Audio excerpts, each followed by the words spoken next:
Good morning and welcome to the Today's Restaurant Networking Group. Today is July 17th at 11 a.m.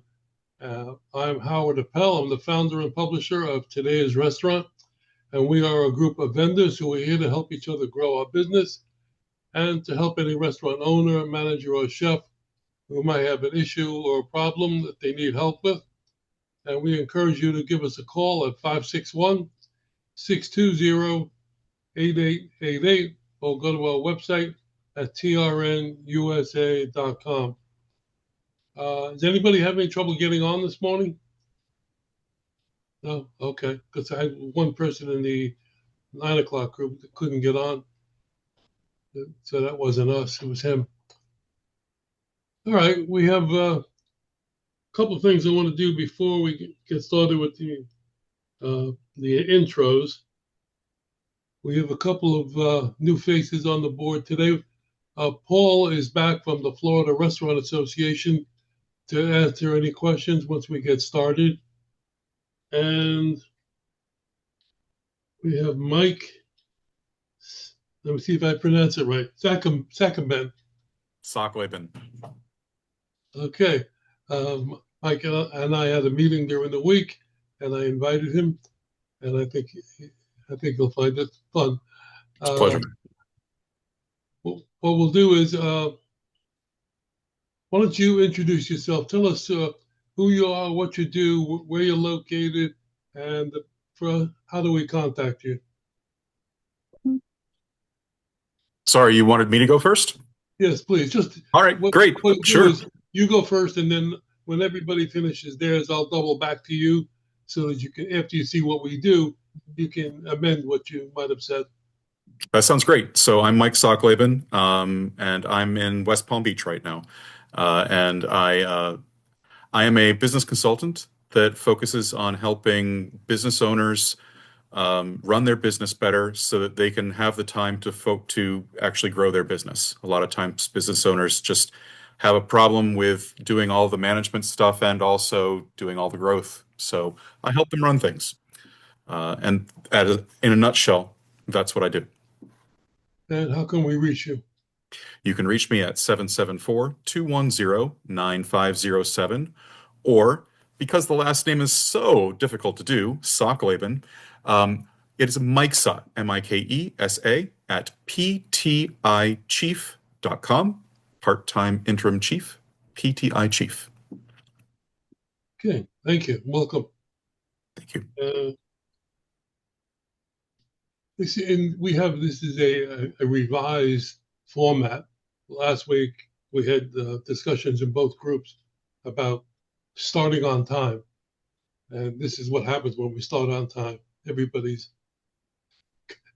coming late, except for you guys, which I appreciate. Anyway, so I want to first do, if there's anybody that has any shout outs to anybody else in the group that they might have helped you with, or you helped somebody in the group, or you got a referral, now's the time to bring that up. Anybody? Okay. Well, Howard, I will jump in and just thank, there's a lot of folks here that I want to thank. So Steve, great to see you again. Bill, I know you were at the show last year as well. So I just want to thank you guys for, coming together and being at the event. Each year it's a great opportunity to see everybody face to face. And, it's something that I think restaurant owners are finding tremendous value in. And the fact that we can sort of recreate this networking group live on the event floor for restaurant owners and operators to come meet folks in person is a pretty cool thing. And so I'm looking forward to kind of seeing everybody again at the end of October. Mike S., we, for the past few years, we have had our members exhibiting at the show, at the Florida Restaurant Show. And last year we had 18 of our members exhibiting at the show with a row of 10 in a pavilion. And we're doing that again this year. And we're looking forward to that. Great to hear. anybody has any questions for Paul, tell everybody. Are the logistics going to be any different? Being in a different building, different location? No, it'll still be the same. It's still Orange County Convention Center, still Shepherd, and so yeah, it's technically still the same people. We're going instead of the West Hall B, we're in North Hall B for this year. Well, you know, Paul, the issue I had when I had to take an Uber over there, the Uber dropped me off, felt like a mile and a half away from, you know, where the locals could go. Well, you know what? You're in luck. We actually have shuttles this year, so you won't even have to take an Uber if you're at one of the hotels that's not connected, that doesn't have a sky bridge. There'll be some shuttle buses that run you to the hall, and also just North Hall B has if you're a drive-in person, North Hall B has a parking lot that's pretty massive right next to it, so should be in a little better shape. But if you go to FloridaRestaurantShow.com and you click on hotels and you're booking a hotel, it'll mark which ones have the shuttle. Well, that's great. Wonderful. That's a big plus, Paul. I'm glad to hear it. Yeah, it was. We got kind of blindsided last year. There was a much bigger show that kind of came in. We found out about it a little bit last minute, so parking was full pretty fast, and so we just in case we decided to get some shuttles. That's great. And what about unloading? Is that going to be as easy as Hall C? Yeah, so Hall B, North Hall B is a front load-in hall, which may make it even a little bit easier, but it's in the scope of convention centers. The Orange County Convention Center is a very easygoing venue. They will let you pull up to their loading dock ramp with a personal vehicle and unload your own stuff. If it was the Javits Center, that same operation would cost you $3,000. So it's pretty nice that we don't have to deal with that down there in Florida. I had a 4-wheel cart that I had to lift up and only have 2 wheels on the ground to carry my stuff in there. At Javits. Yeah, they're pretty crazy. The Orange County Convention Center is a much more accommodating venue. Yes. Paul, you want to tell us about the show in the Carolinas? Yeah, yes. Speaking of accommodating venues, it is some interestingly, new news to bring to the group here. On June 16th and 17th at the Charlotte Convention Center next year, we are launching the inaugural Carolinas Restaurant Show. The press release just went out last week. The response has been incredible. We certainly have some clients that we work with. Our company runs Florida, California, New York restaurant shows, and now Carolina as well.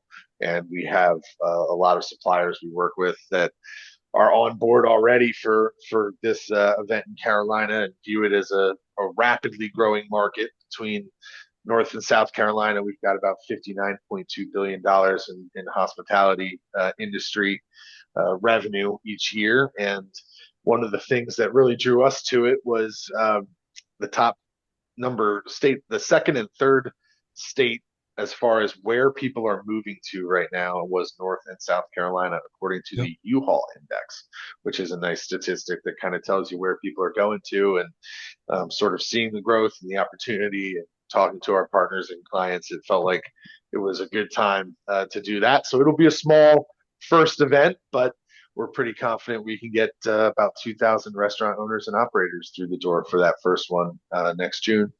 And there's also some pretty exciting news around the Florida Restaurant Show this year, in that it's a major investment year for us, being the third year as owners of the show, and having seen it grown over the last two to the extent that it has.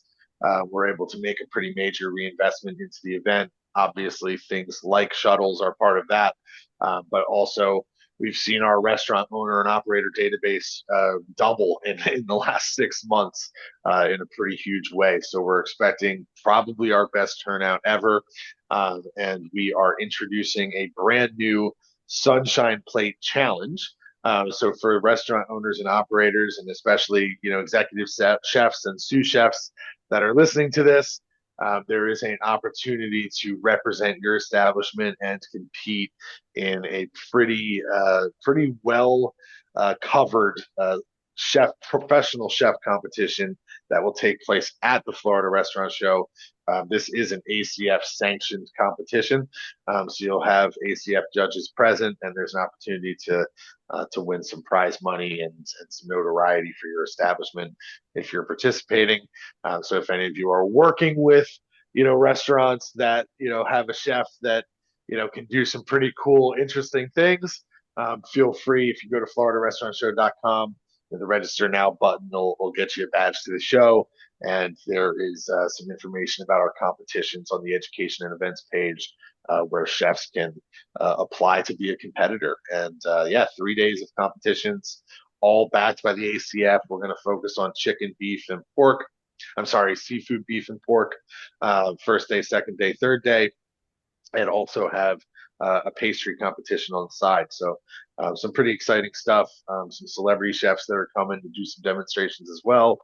So we're excited. It's going to be a really big year to kind of have everybody together, and we're excited for the new hall too. It's a pretty great newly renovated space. So. Okay, well, thank you. Thanks for coming. Thanks for having me. Wanted to bring up the fact that I would encourage any of our members to schedule a presentation to the group so that we could learn more about you in a little bit more detail, so that we can help you a little bit more. So if you're interested in doing that, like Stephanie did last week, I'm sure we learned a lot about her business. And so if you'd like to do that, let us know, and we'll schedule you. Secondly, the next thing I want to bring up is that, as you all probably know, this month, is our 30th anniversary in business. And we are starting a new feature in our publication, which is called the Today's Restaurant News Forum. And what this is that not everybody who's in the restaurant industry is specifically restaurant, they have other thoughts. They have problems with a love life, school, comments on politics, anything that might be bugging them, so to speak. We're going to ask people to send us a comment, a problem, etc. If a restaurant sends us a problem, we have a cadre of experts in the two groups that can help to solve the problem. And we encourage people to do that. And I need your help. I need to prime the pump. So if you could send me something, send it to info@trnusa.com. Send me your comment, your question, your concern, your observation, anything like that. What we're trying to do is make it a clearinghouse for the industry. And it doesn't necessarily have to be industry related, but we need you to do that. All right, let's see. We lost Paul. All right. Next Tuesday, I am going to be on a podcast, which basically a radio show out of New Jersey. I'll be being interviewed for an hour on this radio show, and it's going to be podcasted. I'll send everybody information on it as soon as I get it nailed down. So it's at 5 o'clock on Tuesday. And that's the only information I have. So let's do our intros so that Mike knows who we are, what we do.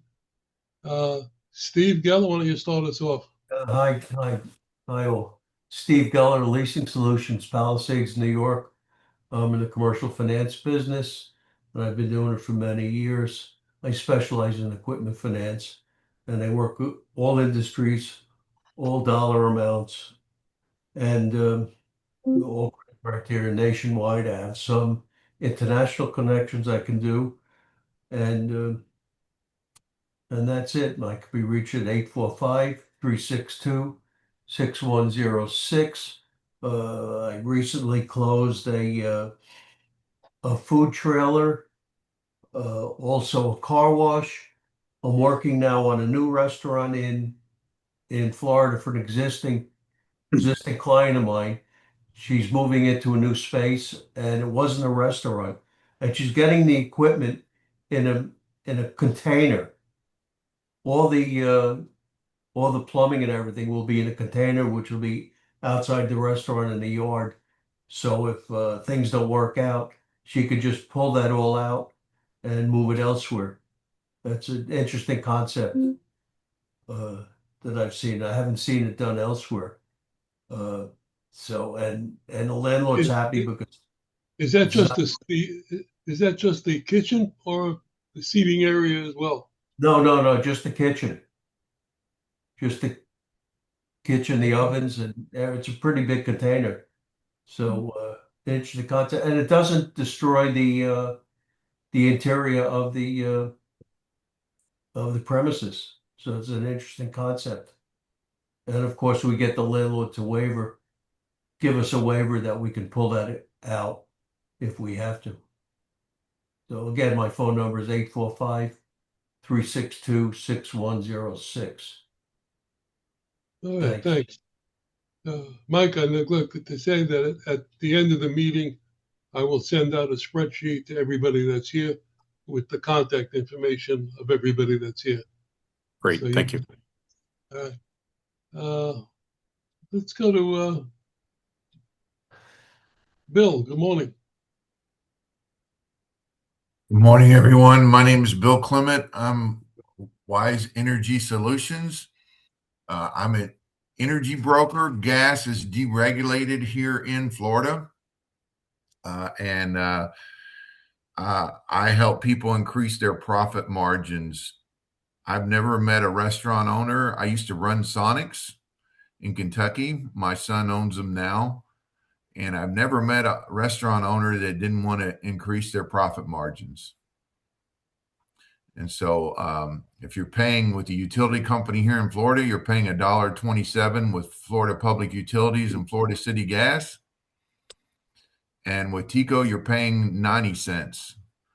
I can drop your bill 20 to 55 cents per therm. So that's anywhere from 25 to 40% on your bill every month. My number is 813-455-4079. Every single restaurant owner wants a controllable instead of a non-controllable.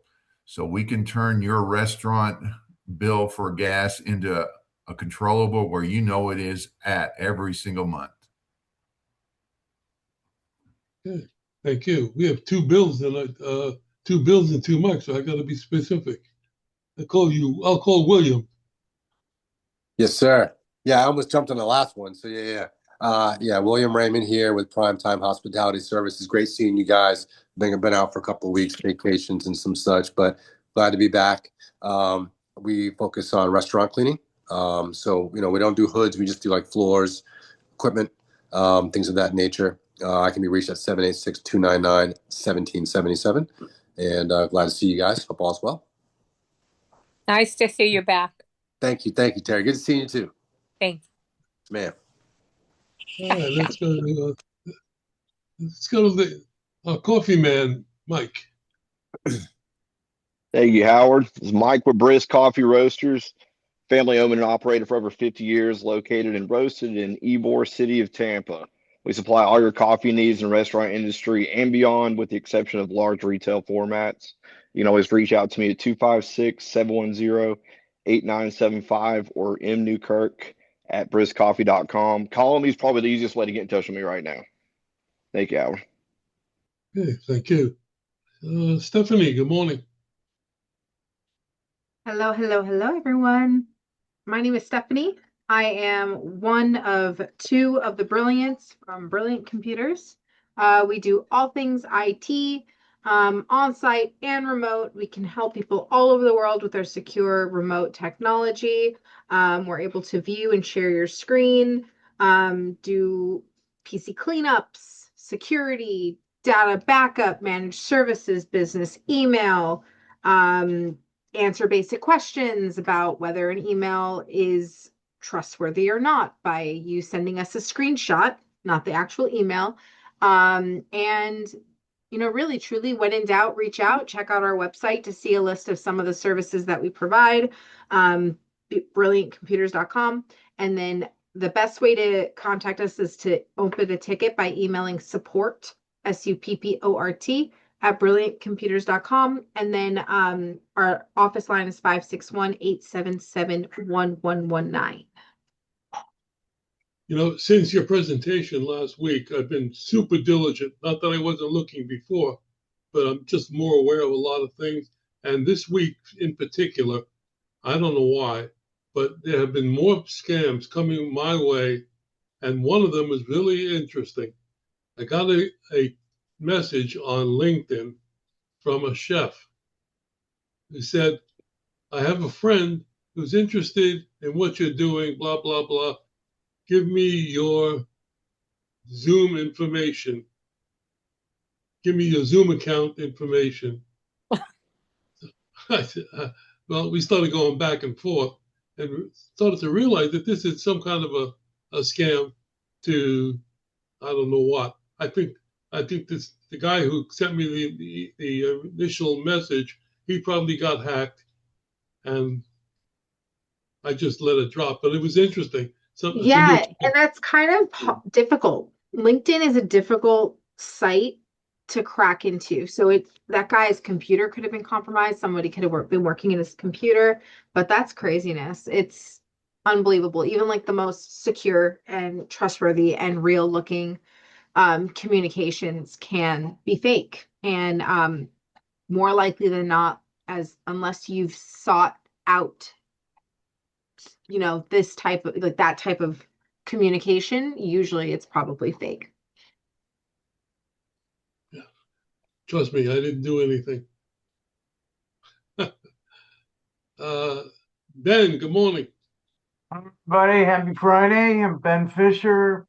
I am the CEO of Zivzo Marketing Group. We handle all sorts of marketing from websites, social media. We do it all. And like to do business with all of you guys because you're running businesses that may need some advertising, and we're here for you when we give you a discount. We also happy to pay finder's fees. And anybody you send us, you get at least 10%, and it grows to 15% over time off the gross revenues of that client that you send us.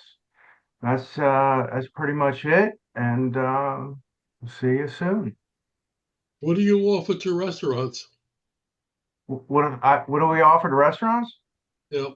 We offer a full package of restaurant marketing. I was in the restaurant business and own dozens of restaurants, so it's a program that works. I have a lot of restaurants. We also have clients that are not restaurants, actually more than restaurants at this time. We do clients from porta potty companies to heart and lung transplant surgeons. So we do the whole gamut. Restaurants is part of our business, and we do a good job with the restaurants, and we're more than reasonable, that's for sure. Okay, thank you. Sven, good morning. Hey, good morning, all. Sven Jensen moved over from the 9 a.m. group to this 11 one last week, so great to be spending more time with all of you. My company is called ProTier, pro-tier.com. We have a very simple and flexible employee benefit solution, specifically for restaurants and gyms and other small businesses. So it allows companies to create dollar-based subsidies rather than have to manage healthcare directly. So Steve, I thought it was interesting hearing about your client who's effectively creating a portable kitchen and dropping that behind the location at their new business. Our solution is portable benefits. So it really sticks with the employee and moves around with them and makes it a lot simpler for the business owner to manage. So Steve, if that client is interested in some more portability and helping keep the best employees, would love to connect with them. And then Mike, same thing. Great to meet you on this group. If you're consulting with restaurants and helping them sort of plan out sustainable operations, benefits are a core mechanism to do that, to help them recruit and retain the best talent. So would love to engage. I'll try and reach out to you after this and set up a time. But for everyone, we do $500 bonuses for any client that is directed to us who goes live. So appreciate the time, everyone. Thank you. Quick, Sven, do you do any work with restaurants in Puerto Rico? Yes. Yeah, anywhere that's on the Affordable Care Act and the American healthcare system. So yes. All right. It'd be great for us to talk. Thanks. And Mike, I could finance equipment in Puerto Rico as well. Thank you. Source for that.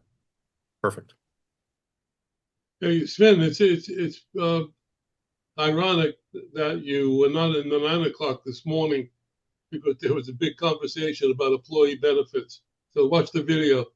Okay, yeah, I'll jump on. Thank you. Sorry, I missed it. Let's see. Okay, let's go with Kevin. Good morning. Morning, everybody. Strategic Supply Chain Partners.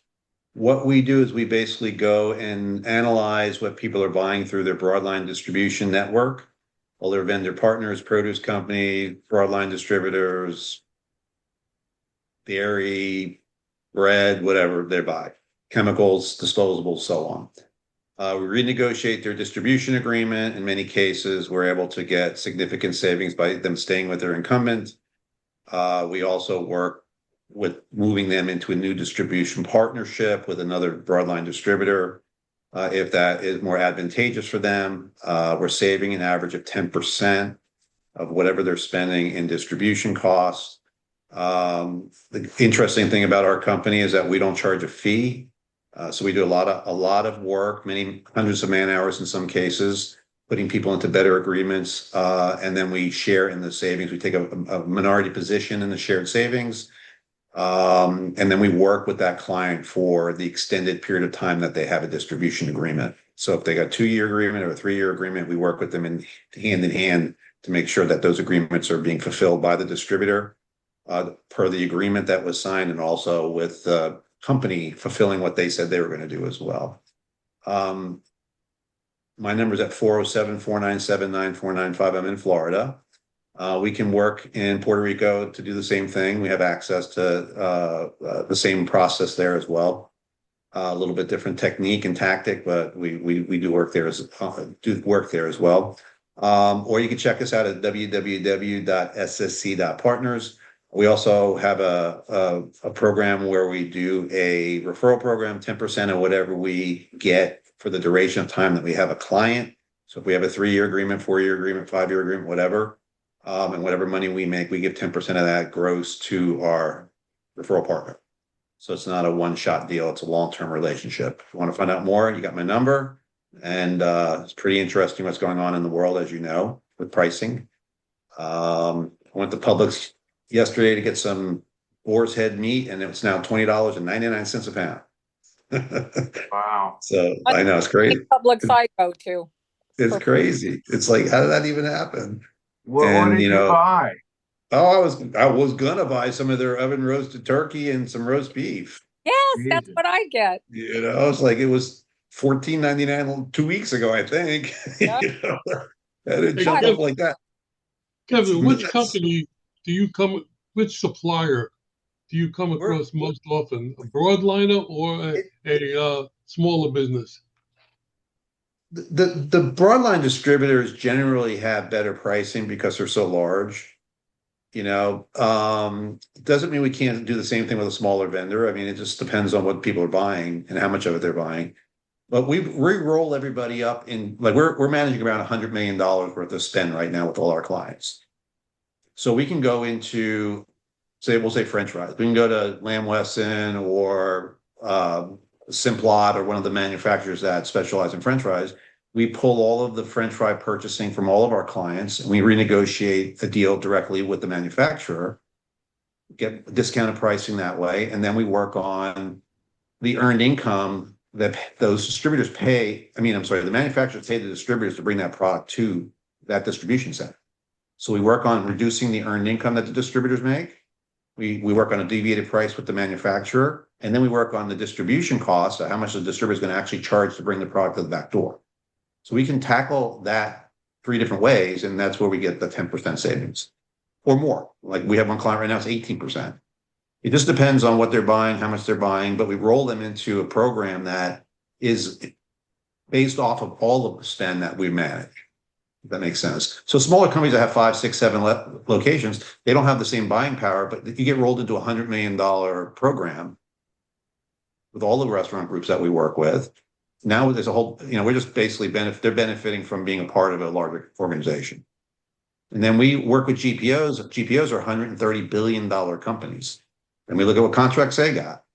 So we got all kinds of tactics that we use to just reduce costs, honestly. And it's pretty amazing how much money there is, I guess, is the bottom line of it. Most people just don't have the time. They're running restaurants, they've got employee issues, they got, all kinds of stuff they got to deal with every day. So this process is very complicated. And we remove that obstacle. We just take that responsibility on and we do that work for them. Yeah, between you and Bill Clement, there's a lot of money. Every restaurant should be at least, talking to you guys, especially since you don't charge any upfront fees. We don't. If somebody's in a really, really super good deal and there's no savings to be found, then we validate that. That has yet to happen, but that is an outcome that could happen, and we invest ourselves to find that out. But there's a lot of there's a lot of money that people just don't realize is available to them. They just don't know how to get it, I guess, is the bottom line of it. So, and we do. But we partner with our clients. We basically function as their outsourced purchasing department, or we work with their purchasing person if they have one in place. So the goal at the end of the day is never to reduce the quality of what they do. And if anything, we want to improve their food quality and get better pricing for them. Remove some of the complication of it. So but check it out. And interesting, just not to totally take too much time here, but just talked to a group this morning from a referral from a partner that we're working with currently, who was a referral from TRN 2 years ago. And so he turned us onto another group. He's really happy with what we're doing. And, that all came out of TRN, because we would have never been introduced to the initial restaurant group if we hadn't been a part of this group here. Oh, that's so nice. So it works. You never know. That's right. You just never know. It's pretty cool. Wow. All right, anyway, give me a call if you need any help, any questions. I'll be happy to help any way I can. It's interesting.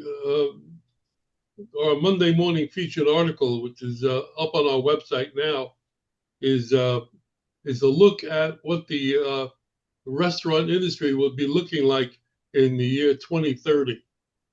Interesting article that we put together about robotics, AI, and everything else that goes along with running a restaurant for the year 2030. With the way everything is changing exponentially, it's interesting. It's probably when 2030 comes, this will be an old deal, be an old article, because things will be so far advanced. But take a look at it. Just go to our website and go into the blog section. ERNUSA.com. Oh, good. We got some new people coming in. King John, are you there? Yeah, I'm here, Howard. Can't see you, but we can hear you. Sorry about that. I'm on the road, and Anyway, Marinick Food Service Consultants, we design restaurants and we consult to them. If you have a restaurant that needs to be designed, let us know. We've been doing it so long. We're doing the kids now. They're coming back to us, and the kids of the parents are opening up other restaurants now. So I guess we're getting pretty old at this. So give us a call, 954-817-1183. Okay, thank you. I was on, I don't know, I think it was Facebook or LinkedIn yesterday. I was watching a video of a guy telling people to get into the merchant processing business. The what processing? Merchant processing. Oh, okay. POS. I said to myself, that guy looks familiar. I said, wait a minute, I know that guy. Right, Jose? Oh, no. Hi, how are you? Good morning, Howard. Hey, everybody. Should I go? Should I go? Yeah. Should I do the commercial? Yeah. Oh, okay. My name is Jose Molina. I'm with Direct Processing Network in Florida Payments. We specialize in point of sale and payment systems for restaurants and hospitality operations of all sizes. This week, we're working with a resort in Puerto Rico that has about 85 machines. So we're doing like a little audit of, dividing it between 10 different sections. But that's pretty much what we do. This client has been using this old system for like 21 years or something, and it's finally needing replacement. So hopefully we're going to be able to come and replace it. We do a lot of existing restaurants as well as new build outs. We work with a lot of people like the gentleman that was just on the phone to make sure that the client gets the point of sale where he wants it within the restaurant. I can be contacted at directprocessingnetwork.com or by phone to my cell phone 305-834-5172 or via email, letter J, then Molina, MOLINA, at directprocessingnetwork.com. And if anybody, reach out. Thank you. Let's go to TRN Terry. Hello, everyone. We have a few people out today, and we did get emails from Terry Ark and Randy Pomputis. Randy will be out for a bit, and Terry, and I don't know, people always text us and apologize for not being able to come, and we tell them, you know what, you have a life as well. But what I do and my team all month long is gather leads. And I'm telling you what, it is a full-time multi-person job. It is not easy. And we gather lead reports and we put them together, and they're actually starting to come out. They were on the 9th, around the 9th of the month, and then it got around to the 1st. And now we're starting to be able to get them out with more help in the last week of the month. That way you're not waiting. You're only waiting a little bit instead of, 3 weeks or so we can get them right to you as quickly as we get them. We do guarantee 50. I should up that to 60 because it's 70 and 80 every month. Brand new leads, emails, addresses, phone numbers, owners' names, name of establishments, how many others do they have, how many are coming, and I've got them all the way out to where their ground up builds hasn't even started. They've just been okayed and approved with another platform that I have found through search engines, trying to find a whole lot earlier than what we can get sometimes. You go to these sites, of course you have to pay for them, but it in retrospect is well worth it. The earlier you can get everything, the better. Obviously, some of people have been calling about lead reports from 1 or 2 or 3 years back. Yes, we do have those also, but probably half of those businesses are gone. The other half, people are buying because they're emailing to find out if they're happy with their services. So that's another option to it at extremely discounted rate, especially for this group. But no one else even knows about it. I don't put that out there. It's never in an email blast or anything. We only offer it to the group. But anybody interested in the report that doesn't already get it, go to trnusa.com/leads, and there's a sample of the report there, but it is nothing like the monthly reports. They're huge. And that doesn't even count the ones above the red line that have just opened. There's another 30 or so there, 40. So those 50, 60, 70, 80, 90 leads are brand new. They're not carryovers. I just want everyone to know that there's no carryovers. And then at the very bottom, we have a few under new management, new owners. So any questions, anything, let me know. And I have somebody in the 9 o'clock group that emailed me and said, hey, Terry, on one of these leads, I can't get this guy's email no matter what I do. It's a generic email. I said, all right, let me do some really deep digging. So I got him 2 email addresses. Yep. So if there's somebody you really want and you can't get what's in that report, let me know. Thank you. Okay, thank you. So I want to double back to Mike. Now that you've seen what we do, if you want to add anything. Sure. So again, Mike Sachleben, PTI Chief. The phone number is 774-210-9507. And people ask me, chief of what? Well, it's chief of almost anything. Chief operations, chief of staff to help with management, chief technology. But the thing I want to talk about today is chief of data, right? So you might be wondering why I even asked about Puerto Rico in the beginning. We've now heard Puerto Rico 2 or 3 times. And that's because one of my clients was a startup a couple of years ago, and they needed a temporary chief data officer in order to build out the application that they were using in order to bring earned wage access and tip management, immediate tip payments via direct deposit into the server's bank accounts on a nightly basis to the Puerto Rico and Latin American market. They were a startup that was starting fresh, brand new, and they needed someone who could come in and help with their data. That happened to be me. We built out their systems, we built out everything. We talked with their clients, right, which were Puerto Rican, a Puerto Rican group that ran some Longhorns and ran some Applebee's and Outbacks, right? So dealing with that kind of stuff in order to build out their application. I no longer have them as a client, but if anyone would like to have access to earned wage access earned wage access or tip management in Puerto Rico, I will gladly be a referral source back to that old client because I still want them to succeed, even though I'm not working with them anymore. So anyone who you know who needs some help with their data, for instance, in the restaurant space or around the restaurant space, I'm happy to do it in addition to other things that I do. Mike Sachleben, PTI Chief, 774-210-9507. Mike, I will reach out. I think we should have a call. That sounds great. Happy to do it. Well, welcome aboard, Mike. Thank you. It's interesting you brought up the subject of tipping.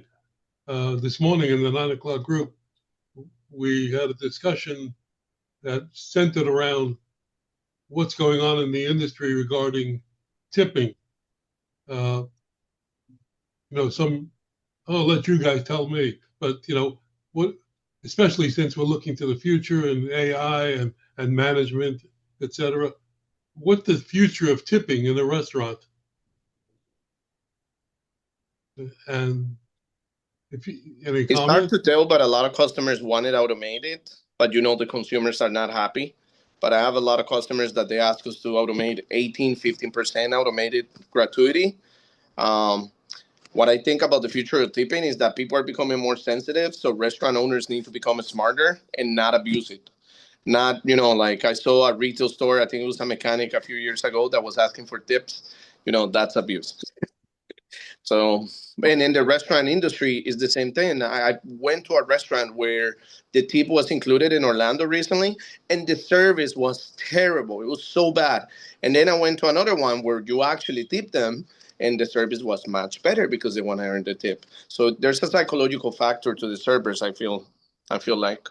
It may be a psychological factor, but I know in Europe they don't do tipping really at all of any significant way, and service is fine. Like it's not like anyone who says that immediately upon eliminating tips you're going to have a decrease in service is just wrong. It may be that it takes a little while in order for people to sort of catch up to the game, but I definitely believe that when the backlash comes in its full force, and it's just starting now, you'll see maybe even entire states ban the entire process of tipping. And in so doing, say that they need to increase their overall employee costs, right? And the restaurants will complain about that, but there's going to be a backlash. I mean, if you go to a counter service right now, and the POSs have embedded inside of them the ability for, at a counter service, someone to ask for a tip, and the tips are 15, 20, 25% on counter service alone, that is going to cause the backlash, because it's like, why am I actually tipping you for the service that is already here? Or putting food in a bag. Right, exactly. So that's going to cause the backlash, right? That right there. And it's embedded inside the technology in order to help the everyone being the restaurant owners, be able to do this, right? It's automated, it's streamlined. It's the streamlining that's going to cause the backlash. The restaurateurs around the World Cup are really upset about the European clients, European visitors not tipping. Yeah, well, because they don't think they'd have to, right? They're not used to doing it. In many countries, they do value-added tax, VAT.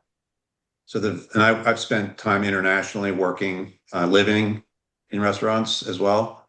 And it's not uncommon for VAT tax to be added to the check. And then the VAT tax gets taken out, a portion of that gets taken out to offset the hourly wage for those team members. And they get paid a portion of the VAT tax as a form of tip. That's pretty common in Europe and pretty common in Southeast Asia and so on. And it's starting to happen here too, not necessarily in that same terminology, but I was at Cooper Hawk the other day for dinner, and I went to the wine bar for a second to get a glass of wine. And as I'm talking with the bartender, I said, "So how do you guys get paid here?" And she goes, "Well, we at the wine bar, they get paid minimum wage. In the state of Florida, I believe it's now $14 an hour, if my memory serves me correctly, it might be 15. And then they get whatever people leave behind. But the servers and the bartenders are still working off tips. So when I went to the table, the check comes with recommended tipping numbers, right? 18%, 20%, 22%, so on. You almost feel like you have to give them something, even if they didn't do a good job, So I think companies like Cooper Hawks and big companies that have figured it out, they're converting over to higher hourly rates to offset the fact that tips are probably going to go away somewhere along the way. I've heard stories from certain servers saying that they hope they never go away, and those certain servers are usually the bartenders at high-end restaurants, because they can make a really great wage on tips. They make $400, $500, $600 a day. Everyone else gets the shaft. Right. I was a restaurant manager in my 20s, and I quit not because of the job. It was like 7 p.m. to 3 in the morning, but I was young, so the hours are fine.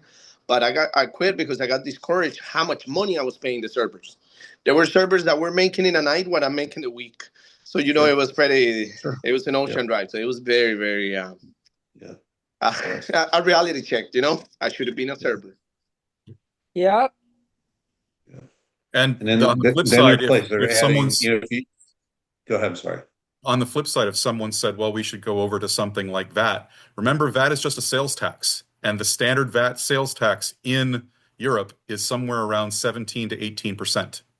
If someone decided that they were going to be a national sales tax of 17 to 18%, all of Congress would simply be eliminated tomorrow, because everyone would be up in arms about the amount of taxation that goes into the idea of a VAT.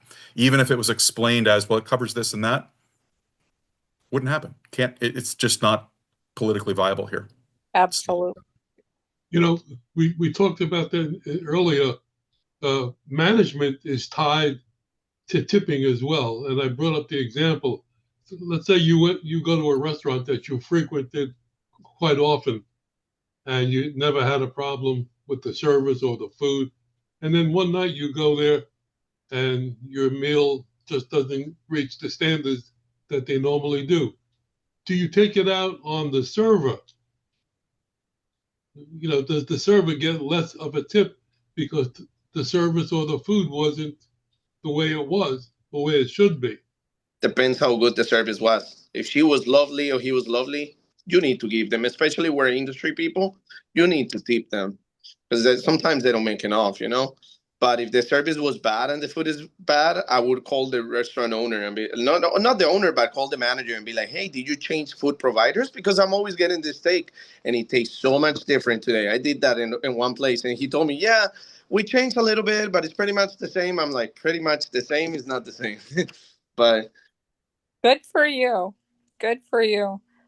And what about the waiters and waitresses that come to the table and hold the little handheld The device and look away? Oh, God. Oh, that is like, and they have it set on 20 or 22%. What are you supposed to do there? Don't forget there's a tip or no tip button. Don't forget there's always that. I know, but I mean, it's hard to tell because, if you're with a big party, that 20% is going to become big, Yeah, there's auto grads that happen with that, with large parties. But how do you in good faith, if it was horrible service and she's standing there and it's at 20% and she's looking at you, there's so many people that would just do it. How do you like? Most people will do it. Huh? Most people will give them the higher percentage because they don't want the confrontation, right? Right. This industry is the only one that's outsourced the idea of paying employees to the customer. It's the only industry, right? Have any of you ever stiffed a waitress or a waiter or a server? Any of you ever just not given a tip because everything was so bad? I have, but I've talked to the managers about. I mean, let me back up. I feel bad to do that, but I've talked to the managers about what happened and how bad it was, and how often does that happen? How often does somebody who's had a bad experience actually confront everybody that's involved with the experience? Obviously the manager's role is responsible to make sure that the place is running properly. That's their job. And whatever people do is directly related to tipping. So to me, it's like if you don't confront the manager because you had a crappy experience, I think then it's just going to perpetuate itself to happen again to somebody else. You're right. Yeah, but it could be that it's not the server's fault. It could be the kitchen's fault. That could very well be. Sure. I mean, I mentioned the restaurant that we were having the wine experience. The food took 25, 30 minutes to come out. Wasn't the server's fault. She was gone for 10-minute clips at a time. Like, where'd she go? Right. So I always ask the server. She was in the kitchen. I know where she was because I've been in operations my whole life. I know exactly I've been to restaurants where the server didn't put the order in. Yeah, I've been there too. Wait forever. So that is a server problem. Not all the problems relate to the kitchen, or the food sits up on the under the hot lights. Nobody's running it. Sure. Yeah. And they don't get it to the table on time. So there's a lot of things there's a lot of things can happen. That's for sure. You are correct. When we got our food finally, it was not hot. So that told me that they were just rushing it out, which told me because I waited so long that they probably had a problem in the kitchen. And then she was hiding from the table because she didn't want to get confronted, Well, one of the things there's a bazillion things that can happen in a restaurant. Right. But I think a good server knows that even if shit is hitting the fan, they know to check on the table. The good servers know, hey, would you like some water? Yeah, yeah, I feel like that's one of those things, right? Yeah. If you feel treated well, you'll put up with more, right? One of the things that I always try to do that works for me is, with my background as being a minister, I always ask the waitress or the waiter before we pray at the table, is there something in your life that we can pray for you about? And 99% of the time, they got something that they will share with you that is on their heart about someone sick or whatever. Oh, that's beautiful. And I usually don't have any problem with the waiter after that, because it's usually the kitchen if there is a problem, because they see the relationship of that you actually care about them. So that's one of the things I try to do.